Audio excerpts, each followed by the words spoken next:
Welcome back to the Home Service Expert. Today, I got a buddy of mine. He just wrote a book, How to Become a Hometown Hero, a powerful guide to the home service marketing. He's an awesome guy, Tim Brown. Visited my shop probably 5-6 years ago. Run into him everywhere. He's an expert in sales, business, marketing. He's based in Minneapolis. He's the CEO of Hook Agency. He's an expert in Google paid ads, SEO, and web design. Has gone from one person to 30 in 6 years, champion roof companies, HVAC companies, and home service businesses. Tim has consulted in helping them drive more traffic and leads. Content strategy, persuasive web design, and actionable small business marketing are his biggest areas of expertise. Tim, it's a pleasure to have you on today. Thank you. Keep going. No, I'm just kidding. I like it. That's a great intro. So why don't you just tell everybody a little bit about why you got into wanting to start an agency and why you wrote the book and what you're excited about? Yeah. Sure. I really like marketing. It's fun. And I think there's like an element of playfulness that we have to keep in all of our marketing. I think it's the best when you can be a little bit playful and data. I know I love data too, but I think playfulness and humanity and emotional stickiness also really help. And I've seen your recent commercial, the DeLorean, playfulness, right? You got some playfulness in your guys' advertising. I think it's really good. So I love marketing, and I'm starting to like entrepreneurship. There was about 5 years there where I was like, I cannot recommend it. Yeah. To a lot of people, but now I'm starting to like it. Yeah, once you start making money, it starts to become more fun. But those early stages are like you're pulling your hair out, going, why did I do this? Most businesses don't survive 5 years. Actually, 33.8%, I just read a stat earlier, make it through the 5-year mark. It's crazy. Home service right now globally is a $6.7 trillion industry and expected to 5X by 2030. Because I was comparing home service, home improvement to automotive. Automotive is supposed to double. We're going to 5X. It's the right industry to be in. What made you excited about home service? Yeah, it's just kind of some of my, not that exciting, but it was some of my early clients that I liked and that I hung out with. And I was kind of doing video for them. So I was the video guy. I was kind of early on that though.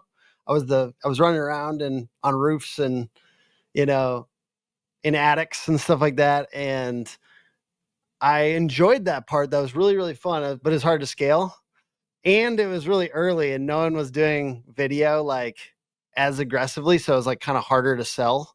So, and that was in addition to my background in web design and SEO, but I wish I kind of love video, man. I feel like I love video and I wish, I know that it's getting more and more popular to do that. But I think that was part of what led me to home service. Cause I would like take a picture of myself up on a roof, with my client. And then like more and more people saw it. It was just like that visual anchoring. So our positioning got better and better as I was out in the field with people. And so that's why you can see to this day, like you're seeing me like install a water heater or like get in a trench is because I am actually, I learned to hack is positioning, right? Positioning with people, not like outside and above them, which is a lot of like, sometimes marketers kind of don't get in the trenches enough. So it's been a really good thing for our positioning. As far as like the types of people, I just enjoyed being around the contractors I was working with a little bit more. I wanted to spend time with them. I kept on upselling them and I kept on hanging out. So as time went on, it was just like, a coach was like, stop doing the other stuff. So our business really started, I almost think of it as the real second start is in 2021 when we started saying no to anything that wasn't home service contractors. And that's when it kind of went, so once we started saying no, it opened up a ton of stuff for us. I think home service is a great industry, and I think roofing is probably one of my favorites to date because I feel like its garage doors it's just such a massive ticket. It's not organized. So many people are so focused still on insurance, but that game's slowly ending. And there's rules and regulations. And I think I look at the guys around me, Chad Peterman, Cristiano, Travis Ringy, even Ishmael, shoot, Chris Hoffman. I mean, there's not a lot of people. Tom Howard. Everybody in my group, that the LSD group, is involved in roofing now, except for me. But they obviously know it's a massive opportunity. Come on in, Tommy. The water's fine. You're going to love it here. Come on in. You know what? There will be a time and a place for that. But right now, I just decided if I do one thing better than everybody else could do, and I negotiate with my vendors better than anybody could do, and I could make a great technician. We've got 52 guys next door training their first month. We've got 50 coming in next month, 50 coming in the next month. If I wanted to start a roofing company, I'd have to, I know a lot of stuff, but I'd have to rebuild. And by the way, you don't need to know the trade to master it, but you got to get, that takes years, and it takes camaraderie, and it takes building a team that you trust. And I think it's foolish for people to just jump into everywhere there's an opportunity, because they're in the same place they were 10 years ago. They're making a buck, they're living in a nice house, but they're not creating enterprise value. And in my history, the only reason to be in business is not for profit. It's to build enterprise value. And so many people choose a lifestyle business, and they go, hey, it's paying the bills and it's getting easier. And I'm like, yeah, you're stupid. And, a lot of people listening might not like that, but this is my podcast, so. I'm a pretty big proponent of sticking to what you know. Now, that being said, I just entered HVAC hard this last few years as far as niching, but an agency, right? Still agency model. And then rocking it. I'm looking at plumbing, man. So those are my three. Like we love all home services, but those are like what I'm pushing, like marketing ourselves hard to. And I think, honestly, you could take a marketing company to 40 million just with those three trades. That's how I feel. But I mean, like, I'm not going to say no to other home service contractors, but yeah. Well, it's smart. I mean, as you build the ad campaigns and understand, the SEO and what's doing well, how do you feel about two clients being in the same market for HVAC or plumbing or roofing? Yeah, in general, we try to keep it to like one per 500,000 people. That's kind of our benchmark as far as like having multiple in one. It's such a that's like the hardest question to ask, because there's an element of, or answer, because there's an element of, if you're going to be a niched agency, it's going to be imperfect on that front, or else you're just not going to grow. So what we've done is kind of have that benchmark. And then that was part of the reason I branched out into HVAC and plumbing, Tommy, is because I was like, if we keep on going on roofing, we're going to have every single market. And I was saying no, like a lot, to contractors where I had too many in one spot, So, yes, we said generally 500,000 per. It's not a perfect answer. No one's going to like that. Well, but it's ultimately like we're trying. Yeah. Well, no, keep going. So you're trying to do what? Yeah, we're trying to have some balance there, right? Like where it's like we can continue growing, and that's why we've pushed into HVAC and plumbing. And maybe you would have talked to me 2 years ago, and whether or not I should have pushed into HVAC, I could have that discussion. It was very time intensive, very, very resource intensive for me. And for me, resource intensive is like $100,000, right? Like it was a lot of time for me as a CEO to spend on that. But part of the reason was this exact question, was trying to like be a balance of like not just being all roofers and feeling like that overweight. So some people were like, hey, Tim, did you switch, or are you doing more because, you didn't do that well in roofing? We've done we've done well in roofing. So it was more just like trying to answer that question better. What do you, when you meet an owner, a founder, and their marketing team, maybe their general manager or COO, and you start to talk to their CMO or VP or whoever's ahead of marketing, what are some things you can't stand that you're like not going to work with that company? Talk to me about the worst. Talk to me about the best. Yeah. Yeah, I think just kind of, I used to get eager when somebody was talking a lot of smack about their last marketing agency. I would get like, ooh, we're way better than everybody, like that early pride. And then now I'm just like, okay, so how many have you had in the last couple of years? And if it's like 5, I'm like, we're trying to see ourselves out of that conversation, because that's going to be messy. They're going to hate us. I mean, you're not going to love us if you just had 5 agencies in 2 years. So that's something that I see. Obviously call answering systems. We're always trying to like partner with people to like help, like the homies with Power Selling Pros. Like I'm trying to like figure out what else could be part of this to be helping people with that. At the end of the day, data is a scary double-edged sword for an agency, right? Like if there is a abundance and it's just a pure like PE play, sometimes they get a little like 6 months is not, they can't handle 6 months for ROI on like SEO, right? And then on the other hand, I think it's worse when somebody has no data and doesn't know, because even if the math works out for, close rate and booking rate and amount of leads and their goal, sometimes you lose people just because they're unsophisticated and they're not understanding the ROI, which is our job at the end of the day. And that's what we're trying to get better at, is be a little bit more consultative. So as time goes on, Hook and like any agency kind of just has to get more consultative and like coach people better on the actual numbers. And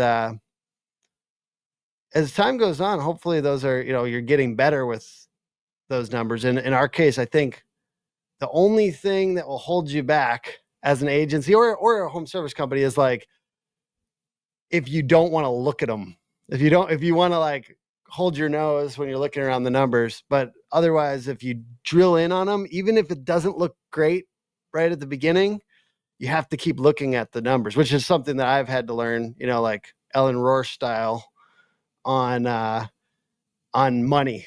Yeah. I took pride that I didn't sign into my bank for a year. Like I don't take pride in anymore in like ignorance of money. So I was there once too. I'll tell you, I kind of worked this out in the last 3 months because we use a special media buyer. We got somebody that specializes in GMBs. We got somebody that's a different company PPC, a different company organic, a different company LSA, a different company does PFP. Then we've got Valpat Clipper. Then we've got, and so I meet with them once a month, and basically what I told them is, look, number one, I need you to hold us accountable. We're in so many markets, right? And I don't think it's because of the booking rate, but if the conversion rate or average ticket's off, I'm going to need to pull back. I'm going to need my VPs on this call. So we have this come to Jesus conversation, and most of it's about internal communication and accountability. But then I also say, if this isn't working, we're either going to have to lower our spend or find another partner. Because if we got the best KPIs in the industry, I feel like, and not in every market, but I'm like, I know our ticket averages, I know our conversion rate, I know our booking rate, and I'm going, if you can't make it work with us, how are you going to make it work with Joe Schmo that's charging a third of us, that doesn't answer his phone nights, weekends, early morning? They get a bunch of abandoned calls. Like the problem I have with PPC. My CFO came up to me the other day. He goes, how could it be competitive? How could we have to pay $200 for a CPA or cost per acquisition? And I said, because nobody knows. They just say, I need jobs today. They just see, like you did. They don't look at their bank account. They're saying, I want calls. And so they're set to bid at whatever it costs. And I'm like, Adrian is my CFO. I'm like, trust me. They have no idea what they're paying per lead.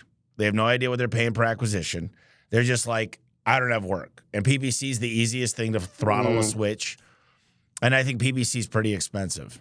If you're just straight doing broad terms like garage door repair, HVAC repair, or fix my roof, or whatever the search terms are there, you're going against a lot of companies that either have it turned on to max bid, or they're sophisticated and know higher quality scores. I mean, what is your take, SEO versus PPC versus LSA versus optimize your Google My Business page? Yeah, I like to kind of do the look down the search result page and like order your efforts there first, unless it gets too expensive, basically. So LSA, and then Maps, I think ads, and then Google Maps, and then organic. That's kind of the way I look at it, is like in order. But it's totally like, if somebody's swimming in leads, they have to, and some people are just like booked out a long ways, and they haven't then they got gotten capacity hiring issues, cancellations, and they can't book the call. Yeah. So those people I might push to more organic, because you should be investing somewhere. You shouldn't stop marketing, so organic and brand. You know what I mean? Anything with brand, and at first, of course, a kick charge or like somebody that's really good at branding, but then also the brand heavy community marketing stuff. That's kind of what this book is about. And I'm not trying to get into that yet, but this, like, so much of it is talking about those blue ocean community marketing things that you can do. And just like that 101 for other folks, the red ocean is where everyone's already competing, and then looking for blue ocean, right? And where are people not spending all their money already? Because it's hard. And honestly, it's hard. And a lot of it's about local, super hyper local stuff, because it's hard for P to compete with you there.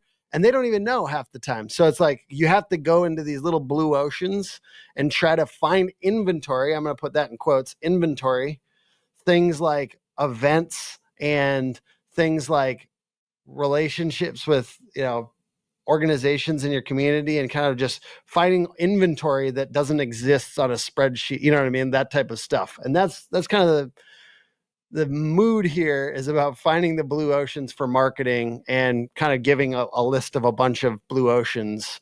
Yeah, your chapter is really good. I just read it this morning in review. Well, it was short. It was narrow. I appreciated what you put in there. I mean, I enjoyed being part of the book. I was going to ask you, when you wrote How to Become a Hometown Hero, what were some of the largest takeaways? What'd you enjoy the most about it? Yeah. When you got to meet all these people. Yeah, I mean, you've got myself, Roger Wakefield, Tim Medley, and the people go on and on and on. Yeah. So there was there's a lot more charitable, community driven stuff than I think I thought I was going to put in this book to begin with. It's probably a little bit more like, hey, you should be giving back, than I thought it was going to start as. But I think as I tapped into like the more community marketing stuff, a lot of it is related to giving. So that surprised me. I think I was pleasantly, I feel like I was driven into my kind of understanding my ideology on marketing a little bit more, which is, hey, ChatGPT 5 just came out today. How cool is that? But everyone kind of thinks they're going to hack their way with AI. And I think that, hey, we should be doing everything we can to learn that and get agents and all this stuff. We got to try all the stuff. We need to do all the things, but it is helpful to understand the fundamentals, the emotional core of marketing, and what's persuasive communication. So I think really trying to understand better what persuasive communication looks like in home service marketing, and then also just learning more persuasive communication for myself, writing a book, right? It's a challenge to write a book. It's hard to fit as much as I'd love to fit in there. But it's a challenge kind of boiling it all down and trying to give the most important pieces. It's a really thick book with a lot of great stuff. I haven't gone through it yet. I mean, I did go through it, but I haven't read it word for word yet. You know, I know there's this craze about AI. It's the most common question I get. What are you doing with AI? And I kind of had an epiphany a while back, and I said, I'm going to go double down on traditional TV and radio. When everybody, it's kind of like a magician. You're looking over here, and I'm doing this. And we're getting involved more in community and nonprofit, and we're getting involved so much in social media. One of the guys you really had put in this book a lot is Marcus Sheridan, and I'm a big fan. I mean, I talk to him all the time. Yeah. And I think he also wrote a book called Endless Customers, which came from They Ask You Answer. And it really is what we're doing for our organic plan of growth and giving people more answers. A lot of people are self-service now, 80% of our clients. They want to understand, if I was looking for a watch and I'm looking for a Rolex, I'm not looking for the cheapest price, but I want to see a price. I mean, it's literally like if you go fill out a form to get a price, that used to work. It doesn't, like, people are like, I'm going to get my answers somewhere. There's so much more content available where people are just putting it all out there. So we decided we're going to put it all out there, and we're working hard on that. What do you think of Marcus Sheridan? How'd you become buddies with him? So he became a client of ours after he found us on ChatGPT. So he works with us with the pool company, and on PPC. And so that was, first of all, can you imagine? Like, I love Marcus Sheridan. Like, I'm a huge fan, and you can see it all over our website. Like, we answer all the questions, even if they're uncomfortable, generally on the website, and you can see all our videos are embedded. So, like, when he came through as a lead from ChatGPT, you can imagine, like, that's so cool. And then he just invited me to go offshore fishing with him one day. So, and I just, picked his brain. You can imagine, I just picked his brain on all the things I'm trying to do. I'm trying to learn how to be a better keynote speaker and all this stuff. But like I said, persuasive communication. And I feel like I'm learning so much from him. We're also consulting with his question first group for our AMs to get better at consulting, essentially. And basically being curious, but then also on keynotes. And I think this is good. You'll like this, I think. Maybe this doesn't apply to everyone, but maybe because it's persuasive communication, it all applies. He's got this system, right, where he asks questions. It's the clear path question method, where you ask questions but you know the answer. You know what I mean? And you lead the audience with questions. You know exactly where each one is going. It's like a Mad Lib, but you know the answer. And then you lead them. So then they come to the same logical conclusion that you wanted them to, but you didn't do it through like preaching. You did it through asking good questions. And so just picking up, man, it's so fun to pick up stuff from folks like that just have mastered communication to such a degree. You're just like, boom, I feel the same around you sometimes. And I think that, yeah, that's a big thing for me, is just getting around people that are killing it. And I just got to get Hormozy just 10 minutes on my business only, dude. That was crazy, dude. Like 2 days ago, and literally 7 people in the group got to answer questions or ask questions specifically about their business, and him specifically on our business. He's like, "You're going in the right direction." I'm like, "Yes." And your homies Lips Electric were there. Lips Electric, and they were talking so much good things about you and Al Levy's systems and home service freedom. And yeah, I don't know, man. Just getting around people, I paid to be in that room. It's good to pay to be into, people have said it before, but paying to be in bigger rooms with crazier Getting around the right people. Yeah, learning from them. People that dream big. I love Alex Hormozy, big fan, big follower, buy every one of his books, listen to all his content. The one thing that I'm not so sure of is the people that go to that event at acquisition.com, and I would tell this to his face, as at the end it becomes, how do I get in bed with you on your business? And that's okay, because to be completely transparent, there's a lot of home service companies in the next 5 years I'm going to want to invest in, whether they're part of Freedom or not. But I know my lane. Mm-hmm. I'm not going into real estate. I'm not going into hairdresser and salons, and I'm not going into dog walkers and poop shoveling. And I feel like he's like, I've got a system that works for everything. And I feel like I really, really, really understand home service. I understand how to raise capital, how to use debt to make the deal better, how to negotiate with vendors. I understand the truck side of it, or the advanced depreciation, how to build the manuals. Yeah. Some of these things are universal, but now it's like a one size fits all. Whatever your business is, I'm going to be in bed with you on. And I think that's a jack of all trades, a master of none. And I think you disappoint a lot of people. I was just watching this thing called Baller Busters, and I looked at every video, and they're all about certain individuals that I know. Are you looking for yourself? You know what? For yourself in there one day.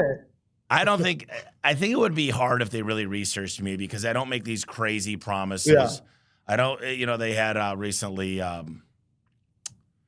Brandon Dawson, and he's going to sue them. And but the point was that all they did is use his own podcast they used it against him. So I got to be, what happens, Tim, by the way, is you got to be careful what you say as you start to grow.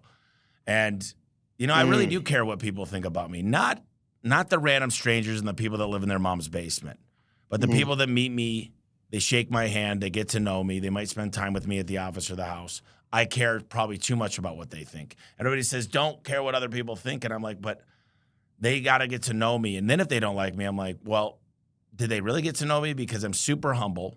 I try to pay it forward. I genuinely want to see them win. And it's hard for me. And I think you're a little bit in the same direction, is like, you might say, dude, losers, haters going to hate, blah, blah, blah, blah, blah. But I think you care quite a bit what people think too. Yeah. Well, Absolutely. And I maybe do you think you're don't. right. Like, But I've lied to no, myself and I say I don't totally give a do. shoot. Yeah. Oh, I totally care. Yeah, and I mean, like, you go viral every once in a while. I'm sure you get like bigger videos, and like those people that have no clue who you Oh are, yeah, and yeah, they're yeah, yeah. like just talking smack. Who cares? Who cares? But then, yeah, it's the people you know, and the people that have actually met you. And I mean, like, the truth is so many people talk nice about, like, everyone can say the nicest things on the planet, but then there's one guy who's like, "Ugh," saying something weird. Hey, don't do that. We're watching. But there's somebody doing that, and you're like, what? But it's often to enrich themselves. You know what I mean? Like, it's often to like use your brand to kind of level themselves up. So I think people like use like kind of the haterade thing to like kind of, hey, this guy also. And I don't mean like, just got to be careful about all that. Well, you But I get mean, these. like, okay, so can we talk about the Grant Cardone thing or no? Yeah, I don't care what we talk about. Yeah. Oh, okay. I just like, there's definitely been a lot of people with them coming into home service or like roofing and stuff like that. There's been a lot of, I mean, I don't know. You're talking about a genre. Let's go genre. There's a genre of person coming into home service that is not from home service, and they're kind of trying to. It's just a capital play. It's a little bit more of a capital play than like they shouldn't. They maybe shouldn't be teaching the seminar. Well, my problem is a lot of these guys, the only way they make money is by teaching the seminar. They don't actually, when the businesses get involved, very few of them have success. So they make money on the education. If you think about it, that's what a lot of these people do. Jim Leslie flies to our boardroom members, there's 12 of them, and spends 3 days with them and actually gets invested into their business and finds the biggest holes. And what we're proud of is like, if we can't make massive impact, one guy was doing 22 million, 3% of the bottom line. This year he's going to do 47, 18 to the bottom line. That's 1 year. And so we've really let the right businesses. And by the way, I want to say more than I say yes. And by the way, if we hate doing business with you, what was crazy at last year's Freedom is there was like 15 people that came that were just trying to sit in the back of the room and pull people into theirs. And I told Jim, who cares? I really don't care, because at the end of the day, these networking things, that's what they do. But I think our things stand up to anybody's.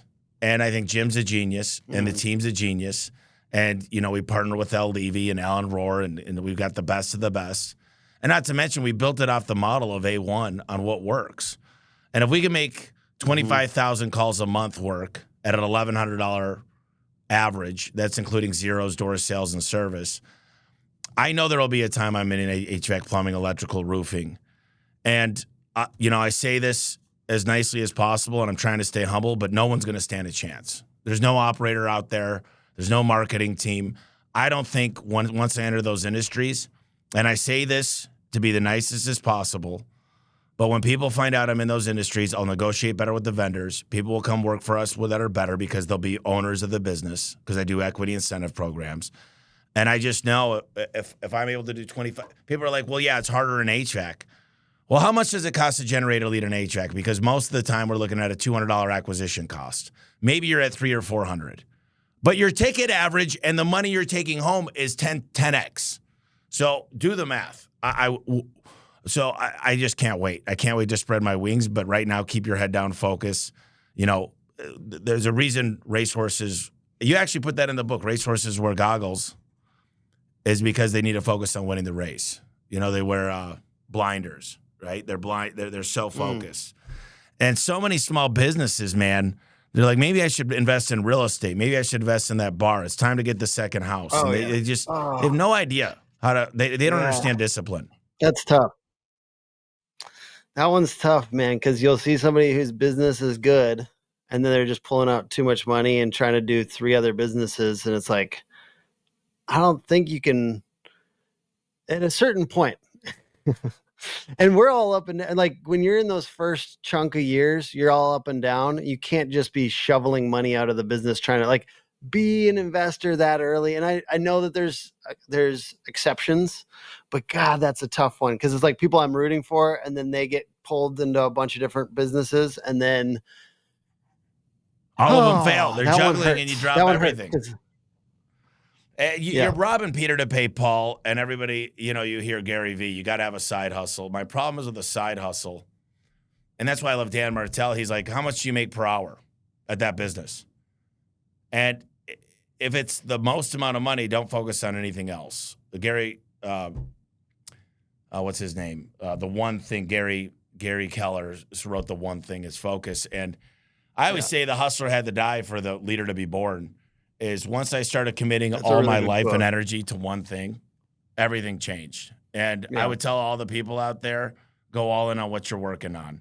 Don't live above your means. If you're not willing to downgrade your lifestyle for a few years to live the lifestyle you want, you care too much about what people think. Yeah, no, absolutely. I agree.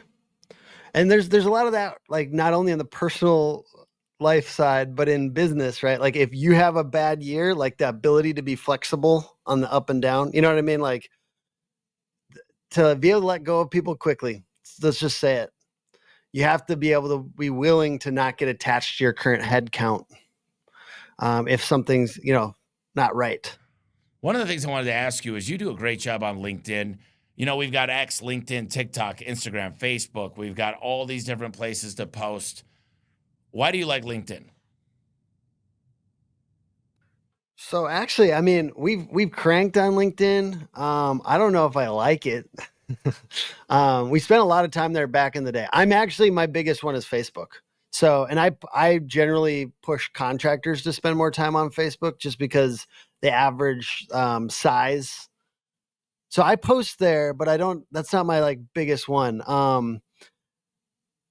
And I do think you kind of got to choose to a certain degree. Like I'm starting to get a little marketing department now. Like I have a marketing manager and a video guy, and I've started to get that in place for me.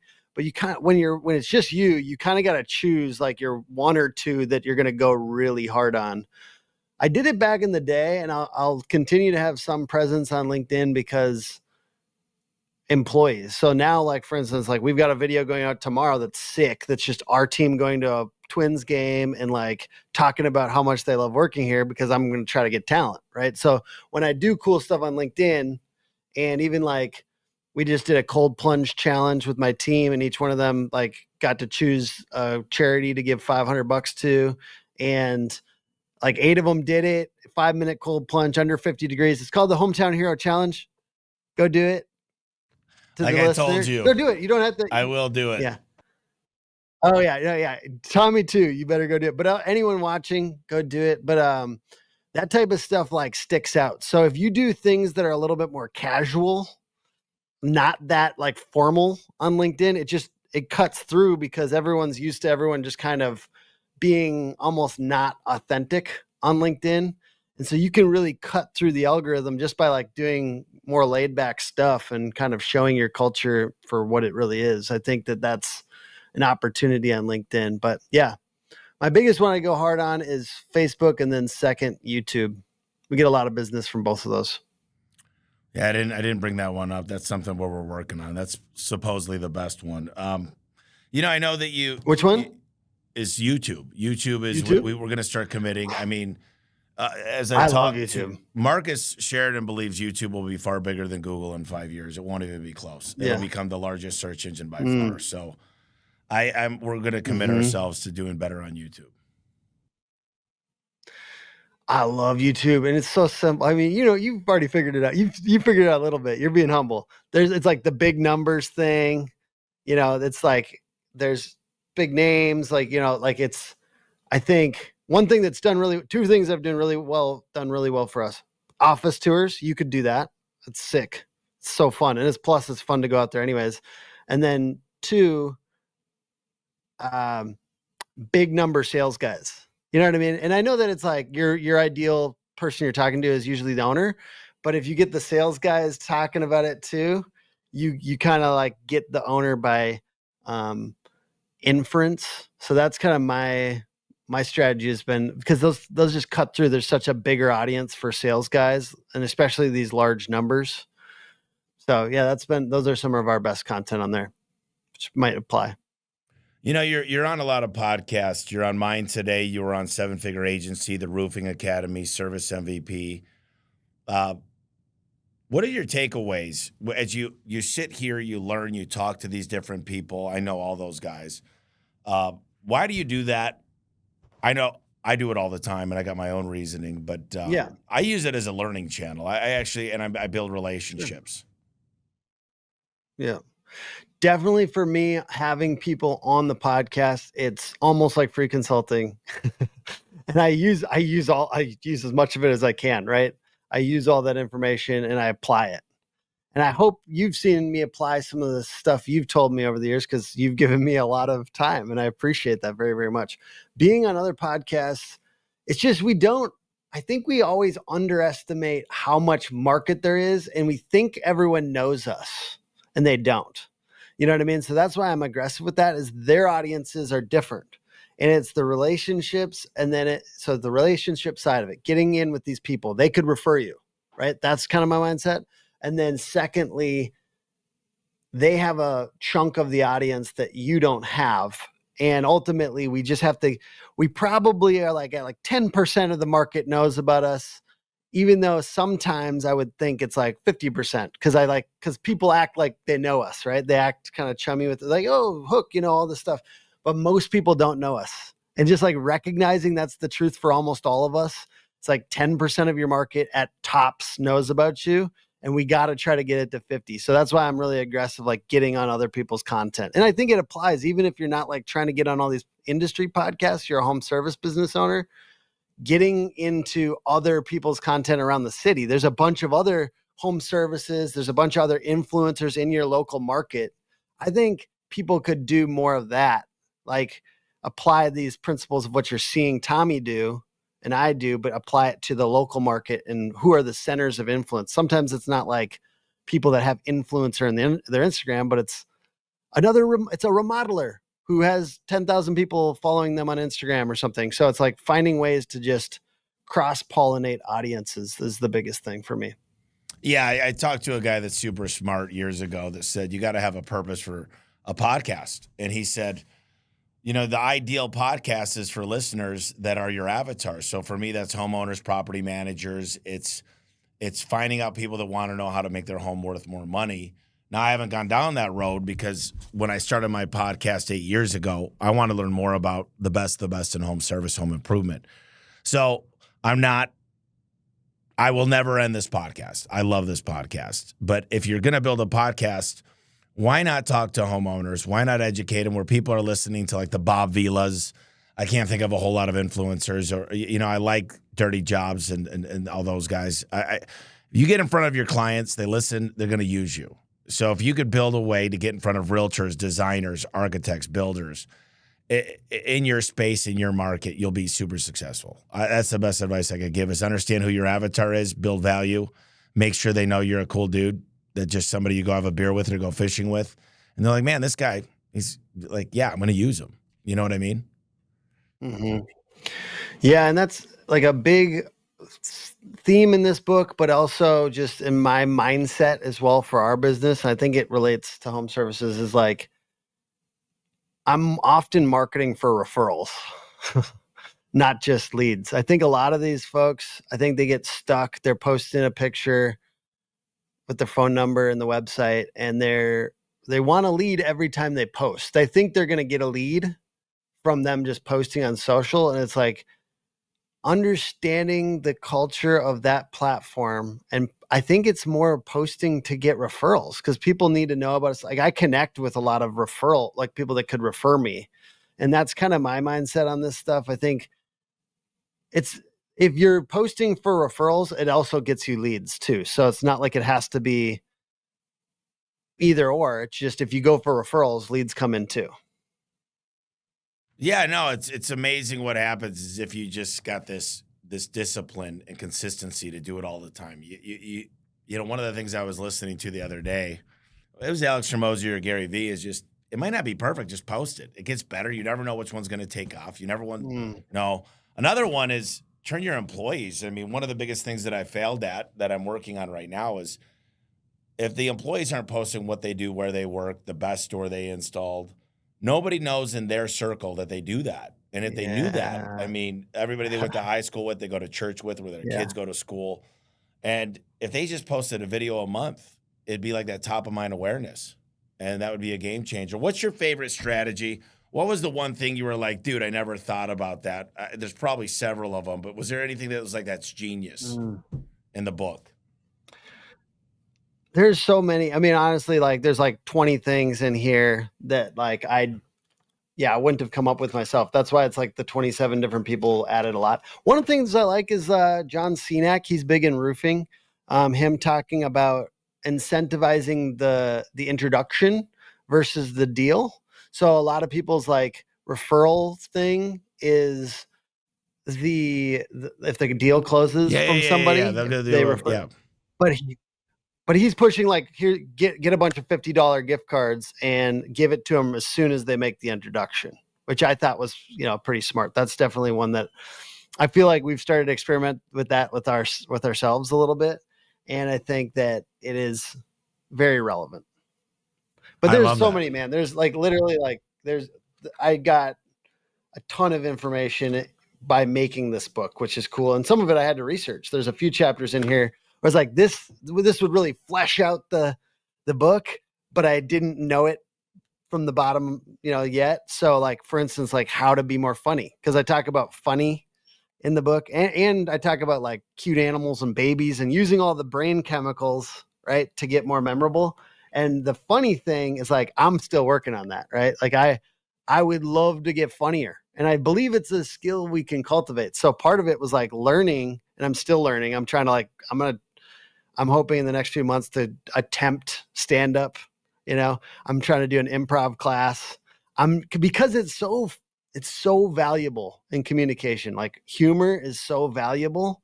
And so anything I can do to cultivate that to me is like, I just say the funniest people in the world are not poor. Well, one of the things that I know was always funny is when you can make fun of yourself. So whenever I get the chance, I try to like bring down the room and, we could be talking about anything. And I'm like, yeah, well, I've got ADHD. I'm barely able to focus on this for the 1 minute at a time. And by the way, I've got 90 slides and you're probably going to get lost because I can't help myself. Whatever I could say. No, but what humor is to me is when you could explain a situation that people live it with you and say, yes, that's me. Like, have you ever walked into an airplane and people, you start with, everyone's been, how many of people here ever flew in an airplane? Well, everybody.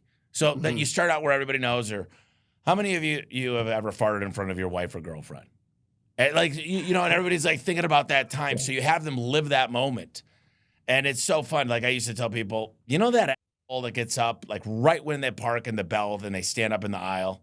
Like you just, why is that guy standing up in the aisle? I go, that's me. I'm the guy standing up in the aisle. I'm the guy you hate. Yeah. And so I love, and I'm not very funny. I think. Why do you do that? Can we discuss that for a second? Why do you do that? Oh. Well, number one, I'm 6'3". I'm 6'3". Yeah. And the big deal is, I mean, look, I'm anxious to get out of the plane. I'm literally like stretching out. I always touch the ceiling and I put my hand straight up against the ceiling. And I'm like, I want to get my bags out. The other person stands up and then you can't put the damn thing down because they're standing in the way and you're like, excuse me. And I like to have my backpack on. I'm just, I only sit in aisle seats. I do never sit windows unless it's like, if we're booking a flight that Ashley and Bree know, I'm only aisles. And I want to have, it's just something about being able to get up. David Carroll always posts memes from Dope Marketing. Shout out. Always posts memes about that guy. And so I wonder if, do you ever comment back to him on his memes, or have you seen his memes on that? I see Dave. Dave texts me. He texts me a couple times a month. He's a good buddy. I spent time with him in Minnesota. He's been over my place a million times. Like I love hanging out with them. They're great people. I enjoy.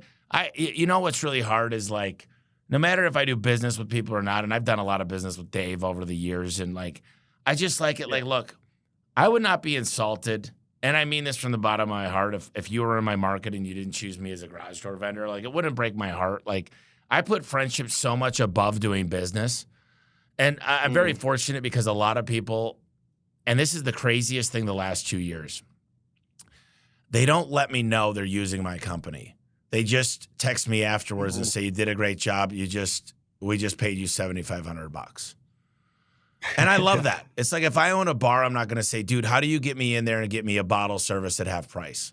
I'm just going to text you afterwards and say, dude, phenomenal job. I spent $5,000 at your bar. You know, I took my whole crew there. We had a blast. And I love the people that do it to me. And it's not, I don't expect it though. I would never say you're not my friend because you didn't use me. I think I hold friendship much above that. And look, if you want the cheapest and you're selling your home, if you called me, I could do it for you, and I would do it for you. But ultimately, look, maybe we weren't available. I don't really care what the situation is, because doing business with friends is hard, as you know, and family. Yeah. Well, yeah, absolutely. And you really like, we don't get that many. Like, ultimately, I've got like 3 real or 5 real like closer friends, right? It's like I'm not squandering that anymore because I've hired people. You know what I mean? I don't do that. I don't do that like as employees because it's scary. Well, I'll give you Your some team advice. did a great job out of my house. I will throw that out there. We hired A1 Garage, and they did an incredible job for us. Thank you. What I I appreciate really that. liked, I think we got away with just a repair, Well, good. which is nice. And I'm not gonna. I appreciate it, like, because it was like not that expensive. I was like, kind of like Tommy's company must be pretty expensive, but it was actually a really good service and deal. And the guys were super nice. That's probably the most notable thing. So whoever was at our house, if you remember who came out or whatever, I think I posted a picture, but they were just very nice. And that matters because I'm, it's my wife often dealing with that. And I'm like, I don't want it to be them to be Douchebags. high pressure. Yeah. Sales guys. Yeah, no, we don't do that. Here's a piece of advice. If you are ever going to hire friends or family, there's 2 things you need to do. Number 1, you don't work for me. I'm going to give you somebody else to be a direct report. Yeah. Number 2 is we're going to do this as like a prenuptial agreement. We're going to have a walk away that we both agree. And when that happens, we got to agree we're going to still be able to have Thanksgiving together. And I'll tell you, it's the hardest thing in the world. I hired a buddy at another company. I ended up getting him a job, and he called me 18 times a day. And I'm like, you know what I do now? When we see each other, he doesn't talk to me about work. And I was very clear about that, about this other career that he's in. But I started hitting ignore. I'm like, I'm never going to talk to you about business, period. Never call me unless you want to talk about life. And it's tough. But here's the deal. You knew that going in. You put down the things. And if you did it correctly, because there's some great people that you know will do great. And I'll tell you, it's 50-50 because I know fathers and sons that don't talk to each other anymore because of business. So it's not easy. And I appreciate your 5 best, closest friends that you keep yourself guarded. And I think you're doing the right thing. Yeah. Hey, if we got 5 close friends at this age, I feel like you're doing really good. I mean, it's hard out here for a pimp, to have adult male friendships. I mean, seriously, dude, we made a new friend, like a new couple friendship recently, like for real friends. And like, we're all kind of like similar industries and talking about the things we like and stuff. But I'm like, this is the best. It's so good when you can make a real adult friend. So it's a beautiful thing. And people should, I think it's important, super important to try. Me and Bree, randomly every like few months, I'll be like, so who's your best friend? And she'll ask me, and I'm like, we go through these seasons of life. Of course, the kids I grew up with were still close, and I could go through. But really, what it's kind of came down to, if you talk to who am I communicating with, I mean, me and Aaron Gaynor are about as close as you come. I mean, he flies out, his son's going to ASU. We confide in each other. We don't hold back from each other. We never talk down about one another in public.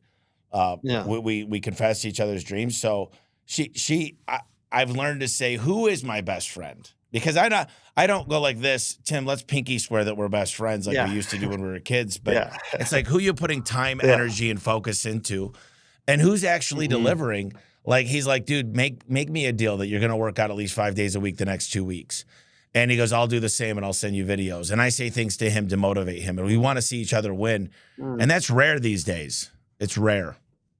Oh, yeah. I agree 100%. Tim, Gaynor, plumbing, baby. I love plumbing's plumbing. where it's at, man. Let's go after them. Yeah, dude. In a perfect world, I'd love to do business. But you know what's nice about once the money comes? And I will say Yeah. this is if you partner with somebody and money's kind of off the table because you guys have done so well, it makes it so much easier. And if you're sitting almost as a board seat versus in the business, that's why I think Russell Brunson, or not Russell Brunson, what's his name? Sir Richard Branson, he just hires top down and he's not involved. He hires the right people. They build the team and it's not emotional. And if you're not doing great and losing money, he already discussed, I'm going to have to replace you before you got started. That's where I want to live in the future. Tim, how does, I think go ahead. yeah. I was going to say one last thing about that. I think all of us could do better to think of ourselves as board members, stakeholders of our business, not just CEOs. I think that that's a huge unlock for me as I've started to like think that way and increasing enterprise value, right? Like I think thinking that way and not being so in it is a beautiful thing when people can get there, for sure. I agree. Money's a All to tool, say. but I know what you guys do. You travel around and believe it or not, money's a tool to have fun and travel. Money's a tool for fitness, to get the best trainer, take the right supplements, the right peptides, to get the right stuff at the DEXA scan that costs money. If you think about family, when you want to go on vacations and, it's not only money, it's time, but it costs money. And faith, I mean, if you're giving 10% to the church, that costs money. And almost everything, it's a tool, but it's like what's nice about it is the reason I say enterprise value is if you worked hard for 3 years and got your business to $2 million of EBITDA and got a 6X, that's $12 million. And I just don't think people just don't, they don't think about the end in sight. They pay themselves a ton of W-2 money versus building a massive exit that it could be 5 million, it could be 20 million, it doesn't really matter. And they're like, I want to get to 100 million. And I'm like, why? And they don't really have an answer because you proved it's possible. Well, I'm not married. I don't have kids. Never been married. And it's something I had to do because, it's something I decided when I was 4 years old. But at the end of the day, don't live my life. Write down the reasons why you want to build. Imagine your parents are at an age you can still have fun with them and you make enough money. I've talked to you about this. I'm like, a lot of people say, I'm just having fun. I don't really have an exit.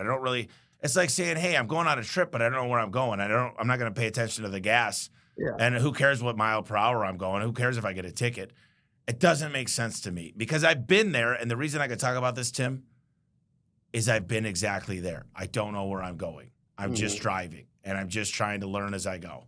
And now I'm very, very good at understanding the destination. And it's not a lifestyle business. It's not a career for me. There's a goal. There's a site. I want to make a lot of millionaires in the process. I want to service a lot of homes. I want to be a trusted advisor for my clients. I want to build a legacy. But at the end of the day, the more money I make, the more people I could help. I could teach a lot more people to fish. And I just think it's totally wrong when people just say, oh, yeah, just figure it out as you go. Things will start coming to you. No, have a plan. I don't care if it's a 6-year plan, 8-year plan, 3-year plan. Put it together, build enterprise value, and share the wealth with the people that work for you to help build it and your family.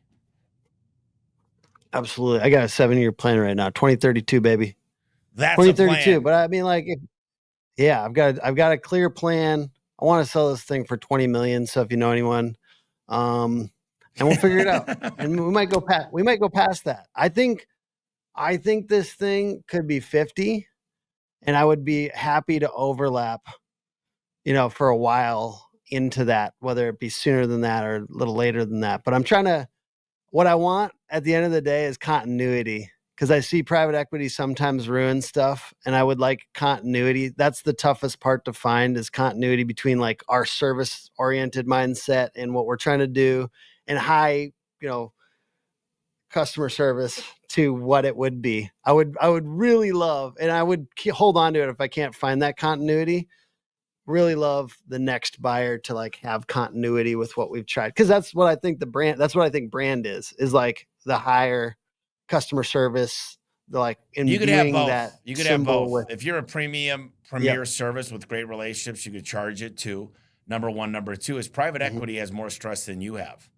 You might have to say, I got to report to my customers. They're reporting to municipalities that took the whole teacher's fund and put it in your business to make their money grow. And they've got to have weekly meetings with their limited partners. And I think people just think, oh, private equity is so evil. No, they're investors, just like in real estate, just like in Yeah. bowling alleys and strip malls and all these other things. Like you think just because they're like private equity's ruining it. Yeah, there are a lot of companies that say we're going to cut our way to the top. There are great ones out there too. It's like house flippers. There are horrible ones. It's like plumbers. There are horrible ones. And they just get a bad rep. And there's venture capital and there's the silent investors. And there's all kinds of different investment theses, but there's hedge funds. And I'll tell you, I found a great partner. I'm going to find another great partner. And they leave me alone. They let me run the business. They give me a lot of insights when I need it. They've got a lot of capabilities. And, they've got a deeper checkbook, which makes it easier to grow. And I'd rather have a smaller piece of a massive pie than own everything. And I've learned to be very humble, ask a lot of questions, and show up here and let them guide me. They've been where I want to go. So not in every aspect. They can't run this business. They know that. Yeah. So I do agree with you, continuity, making sure you're running towards the same, not taking advantage of everybody around you. There's a lot of people, man, Tim, in my industry, I'm either loved or despised. They go, that guy charges a lot, but they never say how good he takes care of his employees. None of them ever say that they drive new trucks and they get to train every day and they're buying houses and they got a bunch of PTO and we take them to Mexico and we take them to eat and we cook breakfast for them. They don't talk about that. They just say they take advantage of their clients. And the problem is they're installing inferior parts. They can't get out there for a week. They don't run warranty calls. Their cars are breaking down. They can't afford to market. That's why their guys quit, because they can't keep them busy. They only talk about the little side they see, and it just shows how non-intellectual they are. It shows, and I was going to say stupid, but I shouldn't call them that because they don't know what they don't know yet. Yeah. Well, like you said about the cost per lead thing on Google Ads, it's like if they don't know their numbers, they might be bidding it up and it's actually dumb. Oh, right? Yeah. It's the same with these prices. If they're being ridiculous. Some people are being ridiculous and you should not follow them. Well, I don't think you're a guy that likes the cheapest. I doubt you'd say, let me buy the most expensive. Yeah. But if you said, that's understanding the investment. I mean, if I had a deck and it cost twice as much, but they said, with the type of wood we're using, it's actually a fake plywood. It never warps. You'll never have to paint it. And this is good with a 40-year warranty. We've been in business 62 years. And the average deck, if they show me the evidence, needs to be recoated every year, and you're going to have to replace it every 10 years. What's the better investment? It's the one that was double. As long as you got financing. I'm down. As long as you got financing, I'll do it. 100%. I'll do the higher thing if you give me financing. Well, here's the deal, brother. I think you wrote a spectacular book. Obviously, I got 2 books ahead of it, but I've gone through it, and I love what you did there. You were looking out for the small guy, looking for guerrilla marketing, looking at ways to improve their business that's just not outspend yourself. When people want to get a hold of you, Tim, what's the best way to do that? Yeah, check out hookagency.com/call to book a call now. And we are, like I said, HVAC, plumbing, roofing, and we have some other home services as well. But we're custom, consistent, and transparent. But if nothing else, this book is a steal. And really, we spent a lot of time on it. It's like $13-14 on Amazon. And it's got a lot of really good takes from other people, 27 home service industry leaders. I think you will enjoy it. Or you can go to hometownherobook.com. And is there any other books that help shape your life other than the E-Myth and, Yeah, behind these ones. Yeah, I've got a few that I love. We got Building a Story Brand. Yeah, Donald Miller. There's a 2.0 out now. Incredible about making the customer the hero. Hey, this one's good, but it might not be my normal one. The Power of Ownership. This one's about HRV and take like heart rate variability and taking tests of your body. And the reason I'm at a nutritionist now. But a few more that relate to business. These are my 3 favorite sales books: The Challenger Sale, 10X Rule, and Pitch Anything. So good books. Those ones are all really good. One is about challenging people to change their mind, and then you own that idea in their mind for the rest of your life. Setting way bigger goals, and how big positioning and framing is in your pitch. Those are my favorite 3 sales books. I love it. And we talked about a lot of things, Tim. I'm going to let you close us out with what's ever on your mind. Yeah, just gratefulness, man. I think so much vision, right? We have vision in our lives. I think we should also have a vision for the energy in our relationships and the way we're treating people around us, and also going towards our ideal state.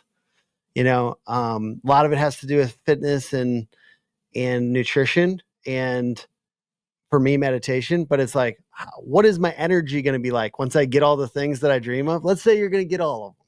Let's say for a second you're going to get all of these amazing things that you've put in your vision. You've written it down and you're consistently pushing on it. What else could you add? Could you add, this is what it feels like between my relationship with me and my wife and my kids, and how could I show up in my relationship? So a vision for relationships and personal energy, not just things, because I think things are great. And then additionally, aim bigger. I love it, man. I've been thinking a lot about what good is all this wealth without health. Showing up, being optimistic, smiling, energetic, passionate. So you hit the nail on the head, my brother. I really appreciate you doing this today. It was great stuff. Yes, sir. Thank you for having me. All right, my man. I'll talk to you soon.